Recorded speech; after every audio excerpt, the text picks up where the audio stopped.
পরিবারের মাঝে সফল হোক, সার্থক হোক।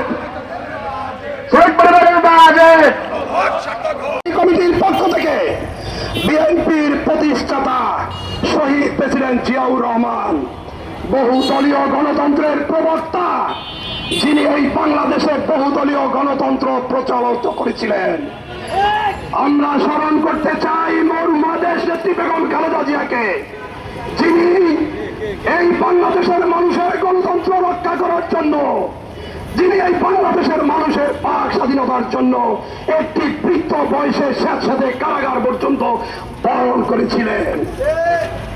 আজকে মানুষের বাক স্বাধীনতা ফিরিয়ে দিয়েছেন, আমরা কথা বলছি। প্রিয় সাংবাদিক ভাইয়েরা, আমরা যারা সম্মুখ সারিতে 24-এর গণঅভ্যুত্থানে রাজপথে থেকে আন্দোলন সংগ্রাম করেছি, আজকে আমরা কিছু গুটি কয়েক এই আহত জুলাই যোদ্ধারা আজ রাজপথে দাঁড়িয়েছি। প্রিয় সাংবাদিক ভাইয়েরা, তবু রাখতেন জুলাই যোদ্ধাদের বাজেট বন্ধ করা হবে, নতুন সরকার আসলে ভাতা বন্ধ করা হবে, নতুন সরকার আসলে জুলাই যোদ্ধাদের গেজেট বন্ধ করা হবে। প্রিয় সাংবাদিক ভাইয়েরা, আমরা কি দেখতে পেয়েছি? 17 বছর 36 দিন লড়াই সংগ্রামের মধ্য দিয়ে, গুম হত্যা নির্যাতন মামলা মোকদ্দমার মধ্য দিয়ে যে সরকারটি প্রতিষ্ঠিত হয়েছে, সংসদে দাঁড়িয়ে বলেছিল মাননীয় প্রধানমন্ত্রী জুলাই সনদের প্রতিটি অক্ষর বাস্তবায়ন করা হবে। প্রিয় সাংবাদিক ভাইয়েরা,